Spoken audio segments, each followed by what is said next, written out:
Shalom. This is Daniel Stern from Netivyah in Jerusalem, and I wanted to talk with you about a few things today. The first thing is, of course, the war and the situation and what's going on and predictions and so on. So the second thing will be telling you what we at Netivyah are doing to help the soldiers, to support the national effort. And the third thing is what you can do to help Israel win this war. So, let's start. First of all, the ground operation continues in Gaza and the Gaza Strip.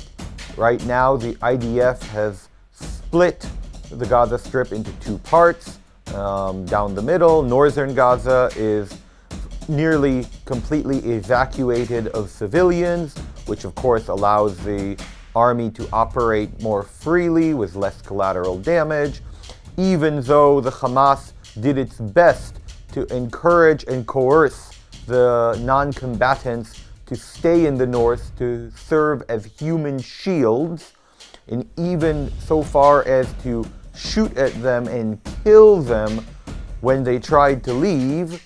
The majority have been able to make it down south past Gaza River, past Wadi Gaza, to the relative safety so far. Obviously, the IDF will need to continue to South Gaza, and we can prophesy and predict what the situation and solution will be in that regard, but we'll leave that for now. The IDF continues to uncover more and more hard evidence that humanitarian installations such as schools, United Nations centers, and hospitals are used primarily and regularly by Hamas as bases of operation, where they've held kidnapped non-combatants, kidnapped elderly and women and children throughout for the last 44 days, and would have continued to do so if not for the IDF come in and forcing them to leave in order to keep holding on to these non-combatants, which they are doing, of course, is a violation of all human rights and all conventions. But anyways, the Hamas never cared one bit for the Gazans. All they care about is themselves. We can see this by the fact that their leaders have bank accounts with billions in them. I'm sorry, but no Israeli leader has bank accounts with billions. There are, of course, well-off people, but the leadership does not get access to such funds to use privately, but rather for the benefit of its citizens, which the Hamas does not care about. What they care about is building the 500 kilometers of tunnels, reinforced concrete, air-conditioned, wide tunnels with booby traps and blast doors and gun holes and whatnot. And all they do not build up, they do not look to the future, they build down into the tunnels under the Gaza Strip.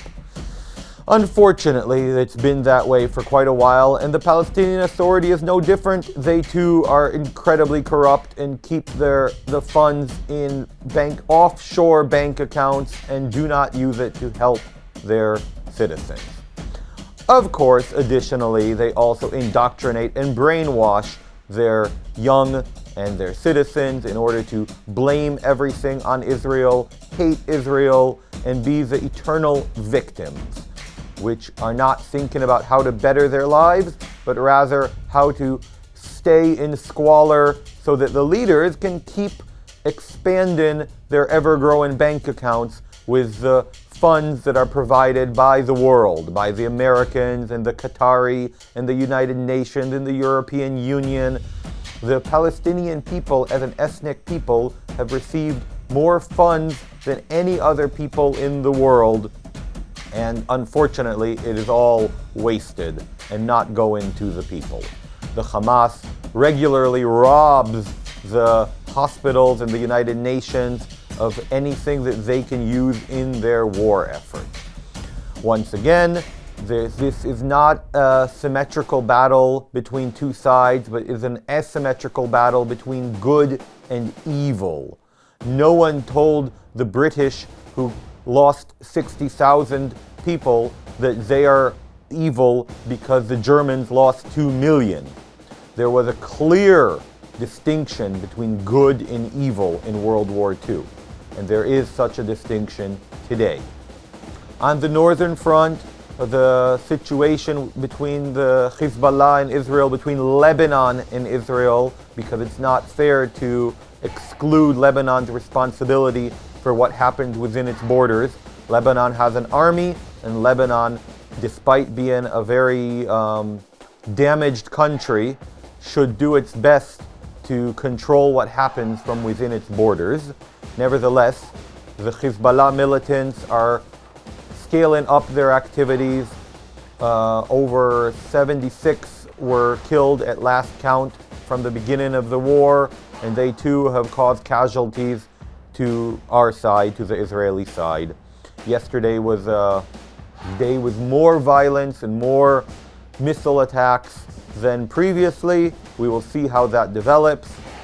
Some hope that it settles down, others hope that it heats up so we can deal with them, because the Hezbollah has exactly the same ideas as Hamas in regards to what it wants to happen to Israel. It would like there to be no Jews, it would prefer them to be dead, and it is working to achieve that goal. We spoke in the past about the original plan of October 7th that involved a much more consolidated effort by the enemies of Israel, but that didn't happen due to the Hamas pushing forward with its part of the plan. Nevertheless, the Hezbollah would like the same result that happened down south to happen up north and worse. So at some point, that will have to be addressed, hopefully at a time of Israel's choosing.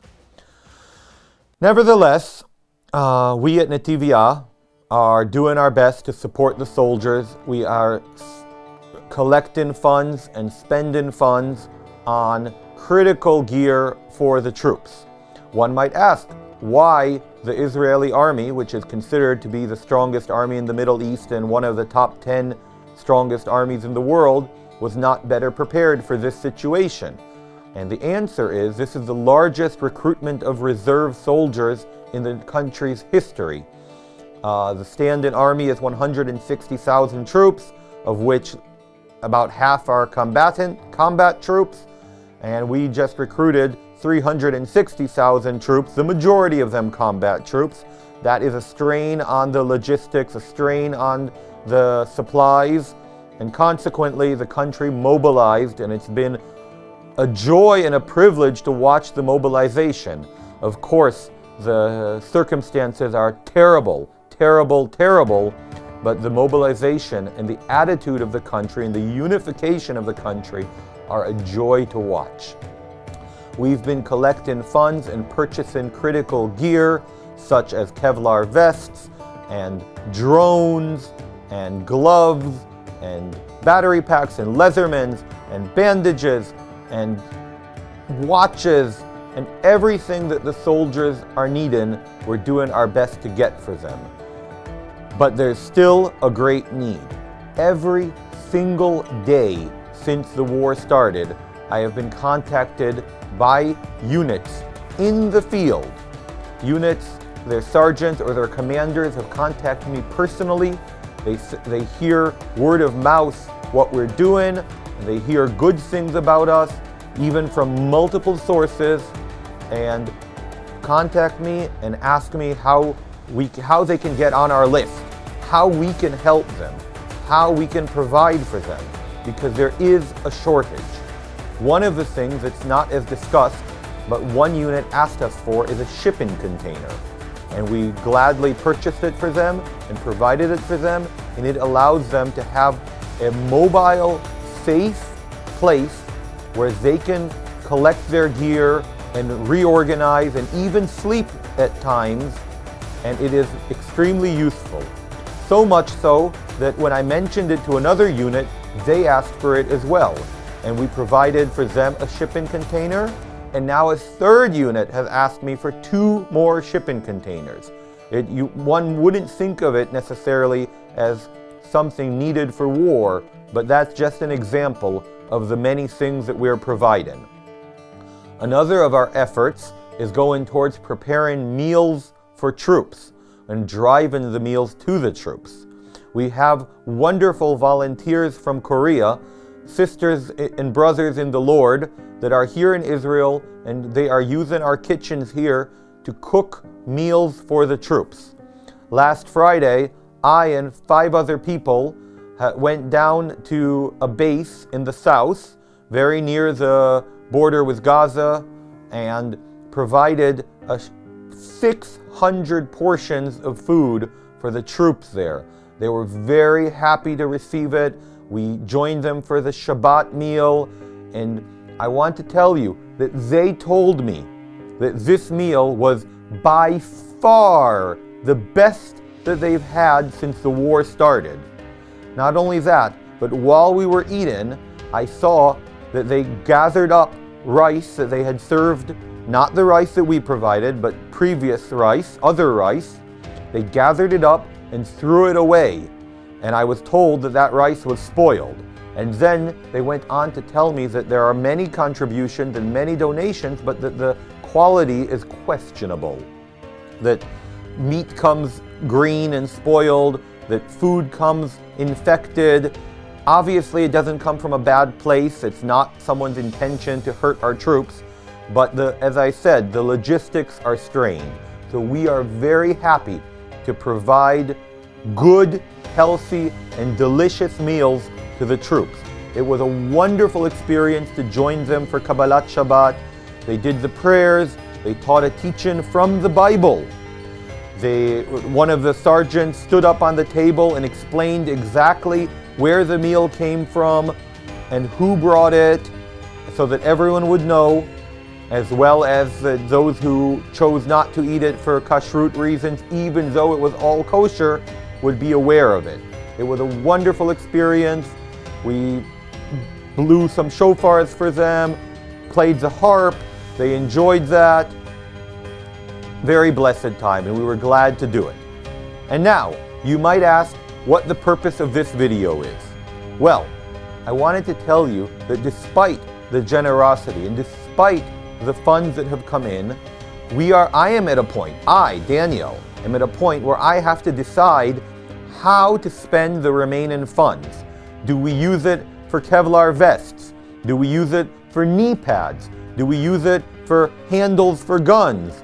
Do we use it for glasses? Do we use it for night vision gear? Do we buy more drones? I have to make those hard choices.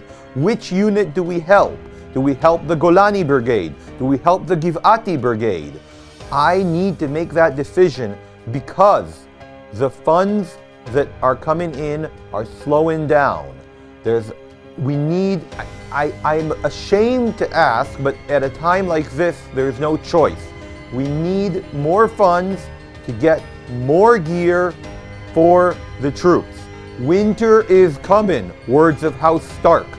And the soldiers need winter gear as well.